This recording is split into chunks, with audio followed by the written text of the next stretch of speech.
Welcome back to the channel, everybody. This is going to be a 1 day late complete set presentation. I actually realized I ran out of days in November, so this is going to count for November's. Hopefully we'll get one out for December before the end of December, but I do have some videos planned coming up over the course of the next month that are going to be more year-end type of videos. But this month's complete set presentation is going to be one of my favorite from the quote-unquote junk wax era. It's the one from a year I really enjoyed collecting cards. I probably purchased the most cards during this year. And Topps by far was the set that I enjoyed the most. And it's the 1990 Topps set. So this one's pretty iconic in a sense for that era because it looks like no other set from the era. So you can see a lot of color in this set, which is kind of a contrast to like the mono colors that you see with the 90 Topps set, you see even with the Bowman set that year, and you see the Donruss set. So this one gives you a little bit more of a different color palette, if you will. The set was released in wax packs, which are the things I primarily purchased and opened. Rack packs, cell packs, vending as well. I remember picking these up at the local grocery store and like 7-Elevens and things like that. That's where we kind of pretty much got all of our cards when I was a kid. And I remember getting really excited because these usually came out sometime during the end of 1989, I think was when we first start seeing these cards come on the scene, and they had a lot of fun players at that time. Also kind of point out, some of them didn't pan out, many of them did, as we kind of go through the set. So it's 792 cards, like most of the sets through the 80s and early 90s, before they started reducing the number of cards per set for a little while. Before they increased it again by the time we got back to the early 2000s, and they reduced it again. And now we're kind of somewhere at around like 660 to 700 cards typically each and every year for the Topps base set. So there's a Tiffany version of this set that's pretty popular as well. This is just a regular base set. We'll kind of jump into it, and as always, I talk a little bit about the 1990 season. But let's kind of jump into the cards themselves, point out the Hall of Famers, some of the different kinds of subsets that are within it, starting with Nolan Ryan. He's the one that's kind of featured right on the front because the previous season he struck out 5,000 men for a career. So they kind of cards featuring him with each of the teams that he pitched for during the course of his career, from the Mets to the Angels, the Astros, and Rangers. I remember having a hard time finding the Met card. Opened all these packs, but I had a hard time being able to get that card until I was purchased maybe the complete set later on. It was given to me as a gift. Then we have record breaker cards for Vince Coleman, Ricky Henderson, who I believe actually set the all-time, I think, stolen base record during that season, if I'm not mistaken, in '89. Here we have Cal Ripken as well. And then here's your basic kind of card design as well on top here. You have pretty much an orange border on each and every card, but not on each and every card. I stand corrected. There are different colors in each card. And then there's like this sub sort of box that's in here that kind of varies a little bit based on sometimes the uniform, but sometimes not for the players. So let's kind of jump into it. So you have a couple Hall of Famers right here on the first page. We have Barry Larkin up here in the corner. Larkin was part of the 1990 Cincinnati Reds, which were the team that unexpectedly, you can say, won the World Series over the A's, who were heavily favored going into it. They were the champion of 1989. This was their third straight appearance. People thought that the Reds didn't have a chance. They went on to sweep them. The other playoff teams for that season were the Pittsburgh Pirates, who gave the Reds a little bit more of a challenge, and the Boston Red Sox. And we just had 4 playoff teams during this time. And there was a little bit of a pennant chase towards the end between Boston and Toronto. Toronto actually led the league in attendance that year, which was, I think, the first full year of Sky Dome. All right, so here's good old Joe Girardi up here in the corner. Went on to be probably more noted with the time with the Yankees and manager as well with the Yankees. All right, Jeff Torberg, who is your AL manager of the year. Jim Leland was your NL manager of the year that season. Good old David Cohn in the corner.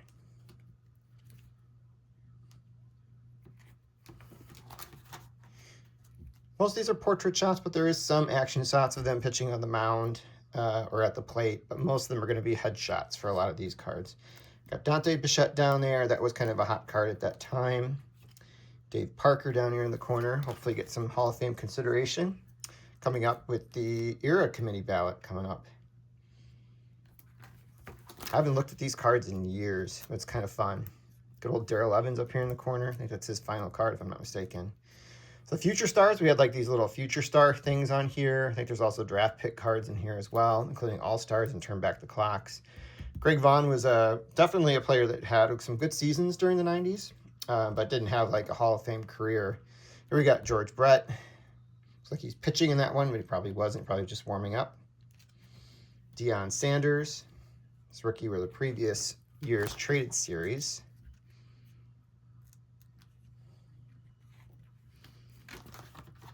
Here's your draft pick, Jeff Jackson. There's a few more of those in here. I'm trying to think which draft picks kind of panned out. I actually don't know. I have to kind of look through it.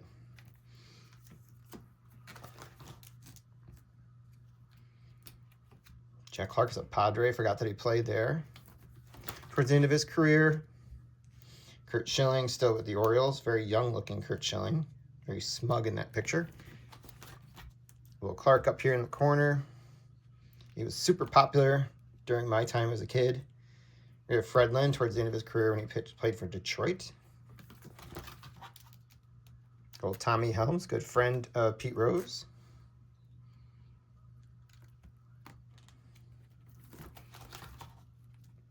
Robin Ventura, one of my guys. The White Sox had an interesting year that year. They actually were just finished behind the A's, but like gave them a good run for most of the season, but fell off towards the end. But it was also the final season of Old Comiskey Park. And it was also the first time that any team did a turn back the clock day too. They did that on the 11th of July. They actually wore turn back the clock uniforms that you see featured throughout 1991 Topps cards. So that's kind of an interesting thing that kind of kicked off the whole retro jersey movement that you saw throughout the 90s up and continue on to this day. An interesting picture of Matt Noakes there.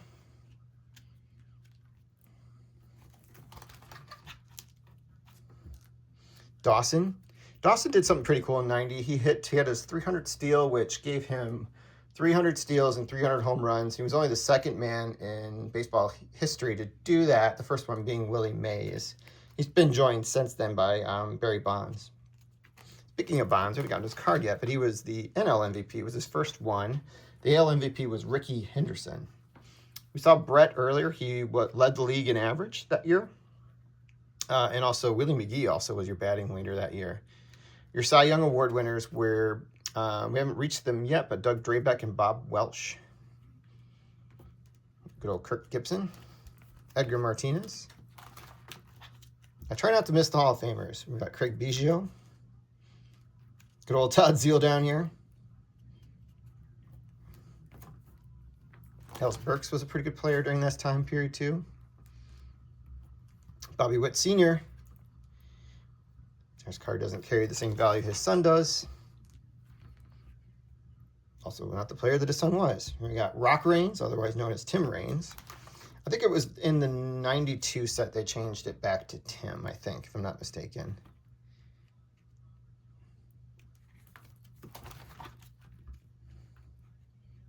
Andy Bennis up there. There's Doug Drabeck, mentioned him before. Your rookie years for this set were, or for this year in particular, was Sandy Alomar Jr. and David Justice are your rookies of the year.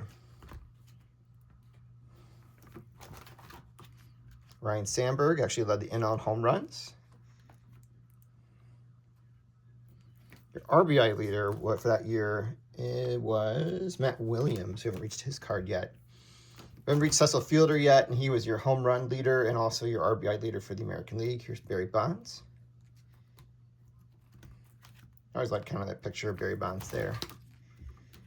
I think 90 Topps is still fun to open packs of. Even though there's really no huge value in there, unless you somehow stumble on the super rare Frank Thomas no-name card. He's one of the draft picks that did turn out, obviously.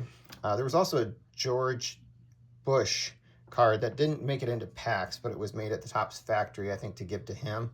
Some kind of leaked into the public. Those are super expensive. They have the 1990 design. Here's Mark Grace. But they have him featured on there when he played, I believe, with Yale. We got Roger Clemens. Canseco. Thigpen actually broke the save record that year. Has been since passed. Good old Eric Davis. Whitey Herzog, Hall of Fame manager. Mel Stottlemyre Jr., his father obviously was Mel Stottlemyre, became pitching coach later on in this decade with the Yankees. Dave Stewart threw a no-hitter this season. There actually was 3 no-hitters. He did it on the same day as Fernando Valenzuela, and that was the first time in baseball history where there was no-hitters thrown on the same day. Nolan Ryan also threw his 6th no-hitter. Good old Bobby Bonilla up there. Pretty big star during this period of time. Lou Whitaker, someone I'm really advocating for being reconsidered for the Hall of Fame. We got Albert Bell right there, known as Joey by this point, but doesn't want to be called Joey.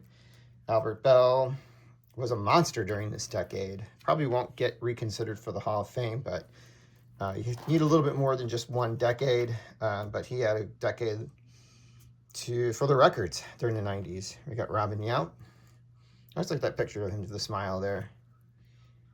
Fred McGriff.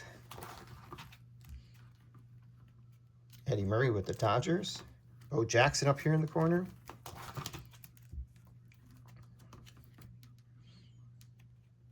Okay.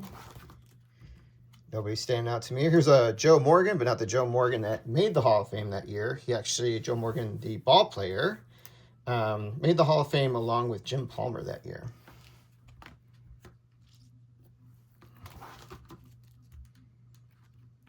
So Kenny Williams used to be general manager of the White Sox for years.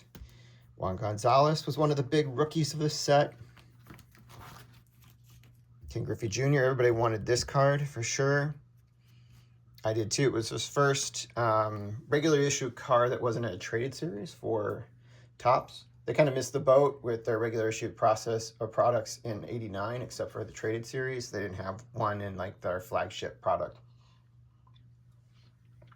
Whereas the other ones did. They did do it with the Bowman set.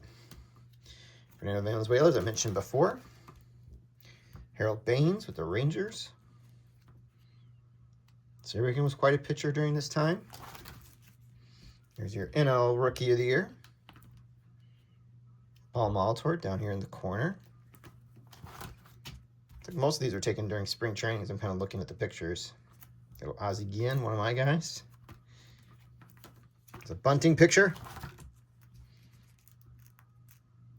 Lloyd Evans, someone could get some consideration in the future by a Veterans Committee of some sort, or ERA committee, as they say now. We got back-to-back Hall of Famers. We got Dave Winfield. We got Frank Robinson as a manager. And down here, we start to see the All-Star cards, which were kind of a cool design. They had a black and white background, and they used the color image to kind of pop against the background. I think most of these are probably like spring training photos. I kind of look at them. Hall of Famers Boggs and McGriff, Julio Franco drove in the only 2 runs in the All-Star game that year, which was played at Wrigley Field. I was at the workout day and home run derby the day before. I was in attendance there with my father. And we got Ripken, Yount, Puckett, Fisk, and yeah, we have Bart Giamatti down here. We made that card to honor him following his passing. Here we got Ryan Sandberg, Hall of Famer, Ozzie Smith, Hall of Famer, Tony Gwynn, Craig Biggio, Hall of Famers. And back to the set. Frank Thomas, rookie card there. I'm trying to see other things I wanted to kind of point out to you. If I point out the other first-year cards, I'll do that. We got some other things of note that happened during that year. We have Carlton Fisk, Randy Johnson, Alan Trammell, cool looking card that's actually taken at Tiger Stadium. Ricky Henderson down here in the corner. So that was a fun card of him too. Like the color combination for that one. Really like the purple ones and the blue ones. I always kind of like, I gravitated towards those. They're 2 of my favorite colors anyway. So it probably has a lot to do with it. We have our rookie cup cards here. Jerome Walton came off a big season there at the Cubs the previous year.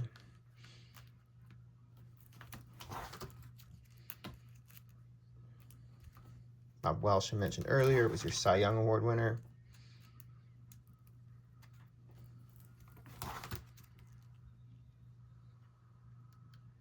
Lee Smith, Hall of Fame reliever.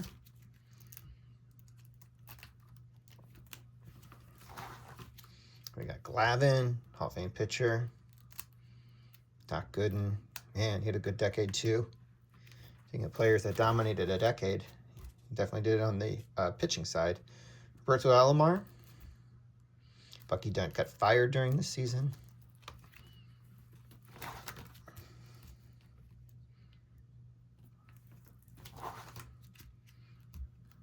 John Smoltz.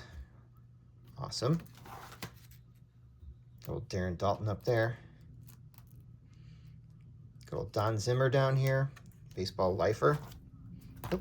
Stuck there, sorry. Franco, we mentioned her earlier.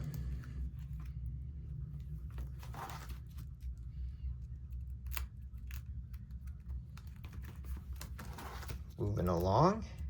Cal Ripken up here in the corner.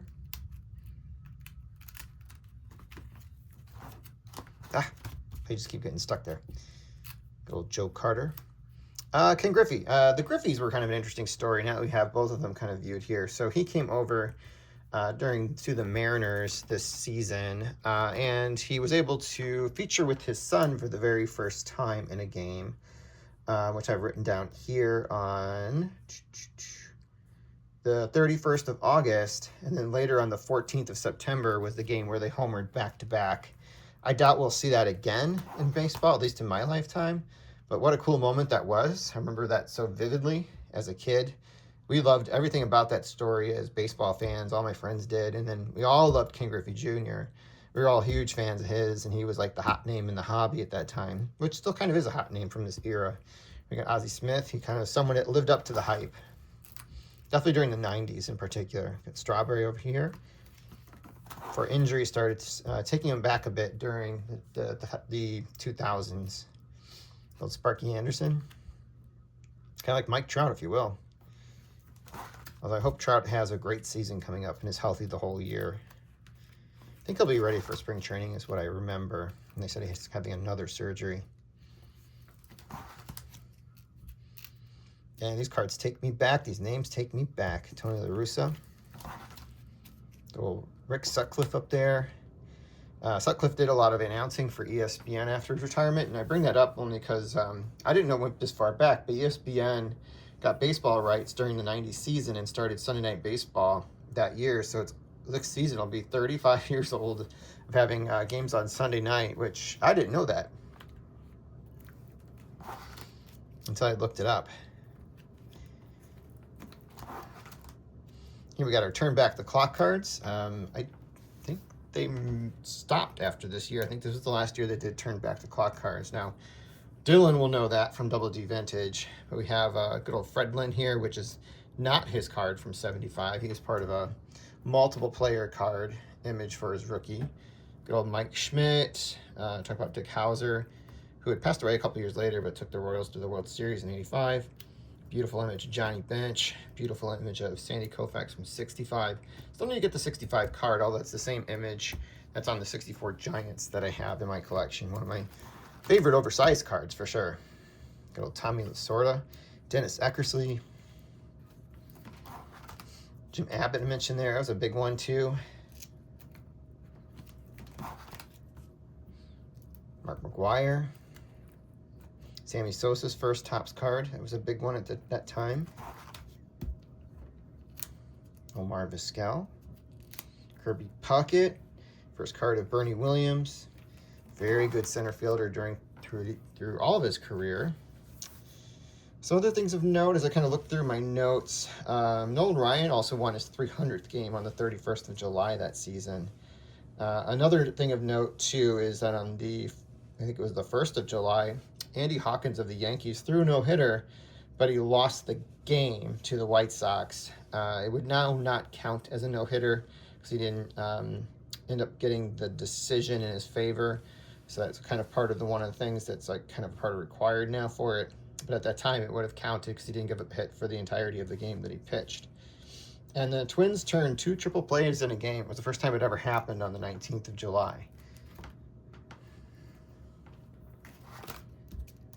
Other stuff of note to go through. Greg Maddux, we're getting near the end. Gary Sheffield, a rookie cup card there. I always like that one. I still played shortstop. Tony Gwynn, one of my guys from this era. I haven't looked at this in a long time. These are beautiful cards, and they're super affordable, obviously, because they printed so many of them. But man, they're beautiful. I like them better than a lot of the other Topps releases from this era. Little Dale Murphy. He might get some reconsideration in the Veterans Committee in the future. Tom Gordon was a good reliever in his time. Palmeiro. Obviously his Hall of Fame numbers, but until he let some steroid guys in, he's going to have a hard time getting in. Got Larry Walker, Wade Boggs on the same page. Near the end. And McDonald, who was a big hot prospect at that time and pitched some. He had some decent seasons, but not the hype that it was when everybody wanted a Ben McDonald card that year. And here we are coming to the very end. Here's your last and final page. Do have one more page where I can show a couple cards from the traded series from packs that I opened. They actually released the traded series in packs that year, and complete sets. So there's a ton of them. We got Jim Rice, Gary Carter. The only ones I kept because Olerud was a big rookie at that point. Had one season where he threatened to hit 400 and dropped off significantly, but we have Dave Winfield here, was traded with the Angels. So that's it. That is my set. So I hope you guys kind of had an opportunity to look at it and enjoy it. And let me know in the comments if you have any comments about this set, if you enjoyed this set. If you're looking forward to seeing what I'll put on my collection next. So hope you guys have a great rest of your week. I'm going to put out another video before the weekend, and I will talk to you all soon.